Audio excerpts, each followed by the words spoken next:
Long and short-term factors of the disintegration of communist rule in Czechoslovakia and Poland. During the Cold War, both Poland and Czechoslovakia were Soviet satellite nations, dominated by unpopular communist governments. Chronologically, we should start with Poland. In 1956, Władysław Gomulka was appointed as the new Polish Prime Minister. This was not the Soviets' first choice because he stopped the collectivization of agriculture. He did, however, continue the Warsaw Pact. Then, in 1978, Karol Wojtyła, Cardinal of Krakow, was elected and became Pope John Paul II. He was a known dissenter of communism and now had an even larger following. There had been widespread food and consumer goods shortages since 1956, but in 1980 the government raised meat prices, and this time no one could stand it. There were major riots and strikes all over the country, the most famous of which was in a shipyard and led by Lech Walesa. Walesa would not end the strike until his group was offered a non-government-run union. Eventually, the government relented and the group Solidarity was born. 1981 was an important year because the Polish Party became the first European communist state to hold secret internal party elections.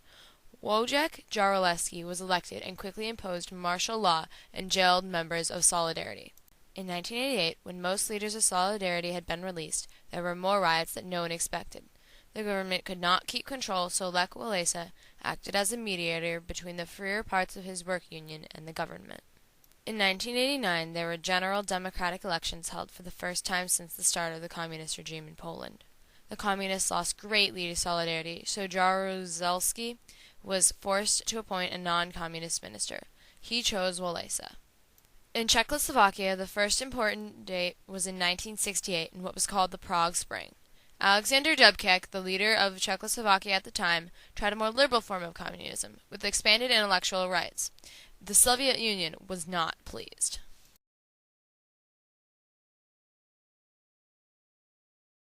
The Soviet Union and its Warsaw Pact allies rolled straight into Czechoslovakia in the summer of 1968 with tanks and military forces. They replaced Alexander Dubček with a communist leader they found more suitable, Gustav Husak.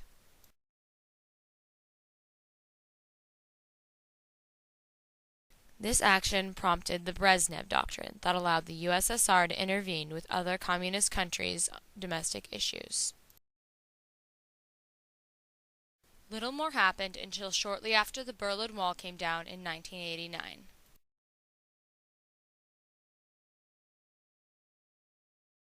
Václav Havel, an outspoken playwright who had been jailed for comments against the communist government, led Civic Forum, a group that soon forced Husak's resignation. On December 28, 1989, Dubček became parliament chairman, and the next day Havel was elected president. This was called the Velvet Revolution due to its smooth and non-violent transition from communism to democracy. Another major factor in the fall of communism in both Czechoslovakia and Poland was the death of Brezhnev and his two short-lived successors. Mikhail Gorbachev was the next Soviet leader. He came with his policies of glasnost, or openness, and perestroika, or reconstruction. These policies were intended to help internal Russia and reduce tensions between it and the democratic world. Gorbachev repealed the Brezhnev Doctrine in 1989, in part because the Soviets needed troops to fight in Afghanistan. The Soviets and their satellites also did not want to make a big deal out of a democratic revolution. Large, violent revolutions would have brought greater attention and possibly a war that nobody wanted to fight. The Soviets also wanted to reduce backlash from the democratic countries. They had seen the treatment China had received after Tiananmen Square.